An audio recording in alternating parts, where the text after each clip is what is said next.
Hello, I'm Mary Caldwell with Created Beautiful, here to address key areas in life such as identity, beauty, success, and failure, to encourage women to look at the true beauty in womanhood and live an abundant life.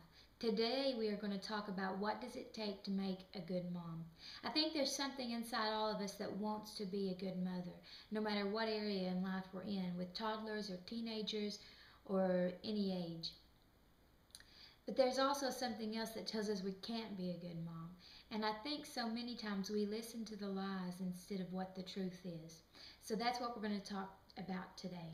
What does it take to be a good mom? I think first it takes that she loves her kids.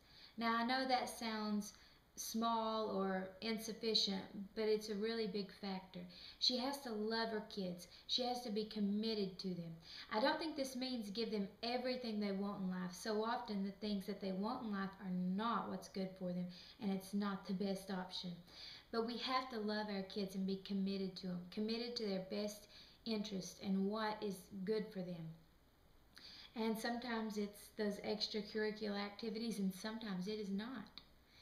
We have to know our kids. Loving them is a relationship, and it becomes knowing them.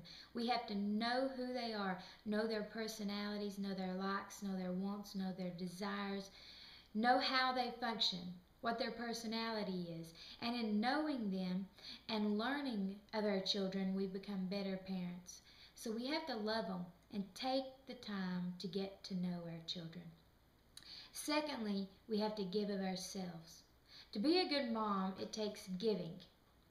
And sometimes we give more than we want to, but it always takes giving. Remember when you first brought that new baby home from the hospital, what did it take? It took everything you had to keep that baby alive. You had to wake up in the middle of the night numerous times.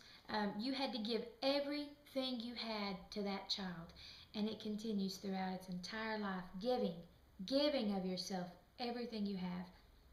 Now, I'm not against taking time for yourself. I think that is very important, even for the well-being of the child, so that you stay healthy and active, and then you can be a better mom.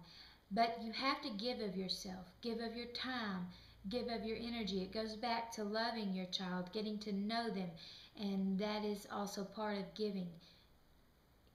Giving of the things you don't want to all the time. It takes giving up of our selfish desires and giving for somebody else. Next, she doesn't quit trying. To be a good mom, you have to not quit trying. Don't give up. I know there's hard days, and we probably all have felt like quitting sometime or another, or maybe every day. But don't quit. Keep staying active in the relationship to become a better mom. And don't just think you can handle it on your own. Trying to be a better mom could, be in numerous things. It could be asking advice from women, maybe like at your church, women that you respect. Don't ask advice just of anyone. Make sure it's someone that seems helpful or doing a good job. Maybe an older woman at church or something. But also, read good books. I brought a few today to show you. We have John Rosman's book, Parenting by the Book. I really enjoyed this book because it is biblical wisdom for raising your child. He really explains a lot of biblical principles and how it applies to today. They're not things you can't accomplish. It's really good practical advice, and also I think it helps with our mindset. I really enjoyed his book. I really think it's really worth reading. It's John Rosman, Parenting by the Book. And this one I think a lot of you may enjoy. It is One Tough Mother by Julie Barnhill. Oh, her book is full of humorous stories and just everyday practical living. She seems to give you that urge to be courageous in your motherhood role, that you can do it. Here she has, it's time to step up and be the mom. It's time to be the mom. And I really think she tries to give you that push that you can say, I can be that. I can be that mom she's talking about.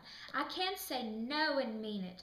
I can quit over analyzing everything in my home. She has enhanced the fun factor in your home. Sometimes we do forget just to have fun with our kids. Get them to obey, but have fun in the process. This is one book that I highly recommend. One Tough Mother by Julie Barnhill. Now, if you're a new mother or have a new baby, this one's really good. It's called Baby Wise by Gary Ezo and Robert Bucknam. I really like this for new babies and babies a couple of months old.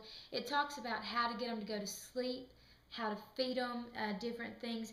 It's a really good book for new moms and new dads, or maybe just with a new baby if you feel like you didn't do a good enough job the first time, which all of us probably feel that way. I think I got this book with my second child and it was very helpful.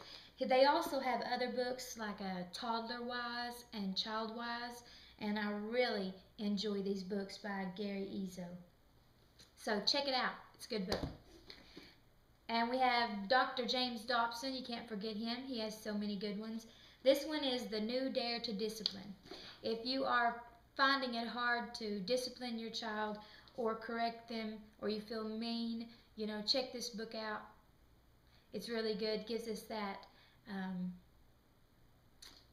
push to be courageous again, that says we can do this. We can be the parent, we can be the mother, we can say no, we can mean it, and we can discipline our child. We are in charge. That doesn't mean we're a dictator. Don't be mean here. I'm not giving everyone, the right to do that. But we are in charge, and sometimes we forget that in motherhood. But I believe we can be good mothers. I believe we don't have to look at the past or look at our failures. We can just keep going. Today, it's a new day. We can do our best and, forget the rest. Thanks, everybody.